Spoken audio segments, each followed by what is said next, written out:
I'm Steve Jobs. It is 1958.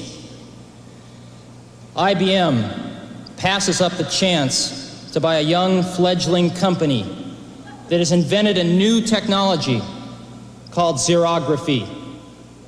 2 years later, Xerox is born, and IBM has been kicking themselves ever since. It is 10 years later, the late 60s.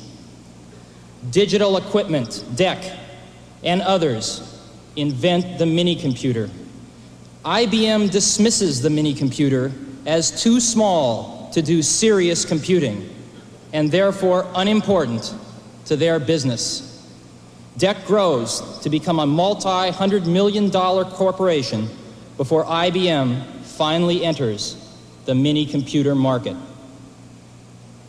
It is now 10 years later, the late 70s. In 1977, Apple, a young, fledgling company on the West Coast, invents the Apple II, the first personal computer as we know it today. IBM dismisses the personal computer as too small to do serious computing and unimportant to their business.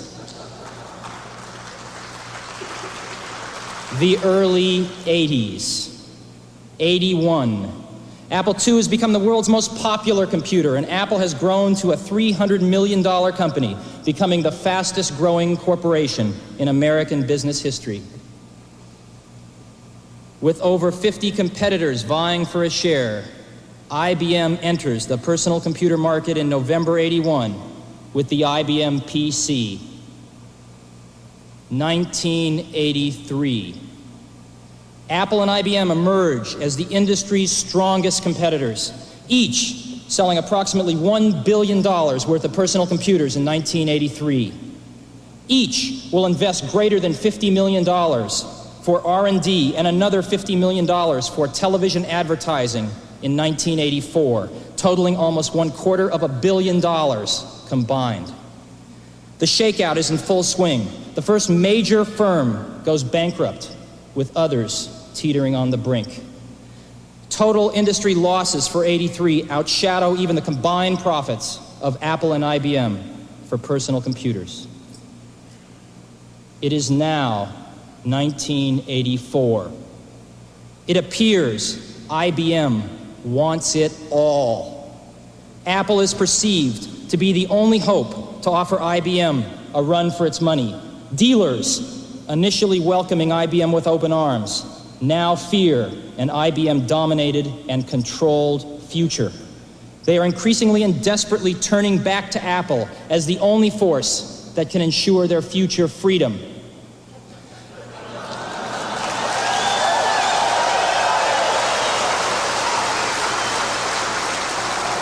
IBM wants it all and is aiming its guns on its last obstacle to industry control, Apple.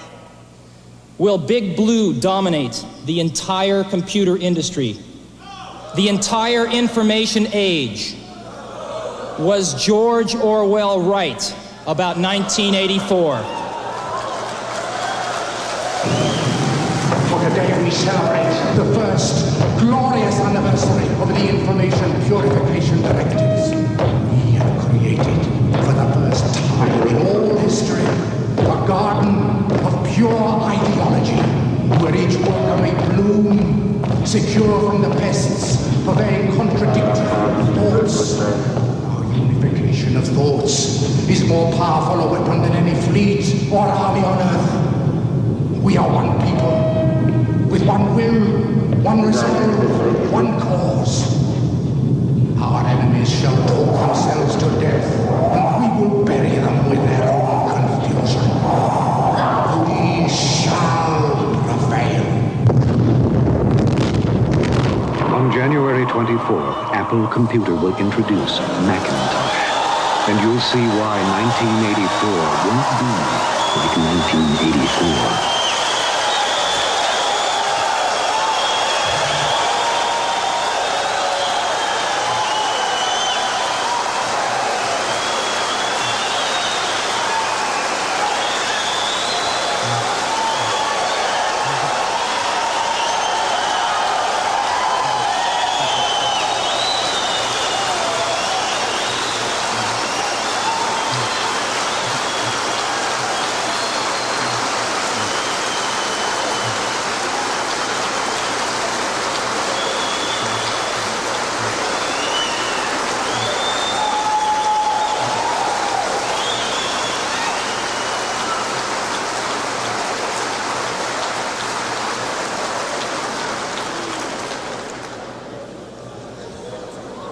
That ad is going to run 1 week before Macintosh is introduced.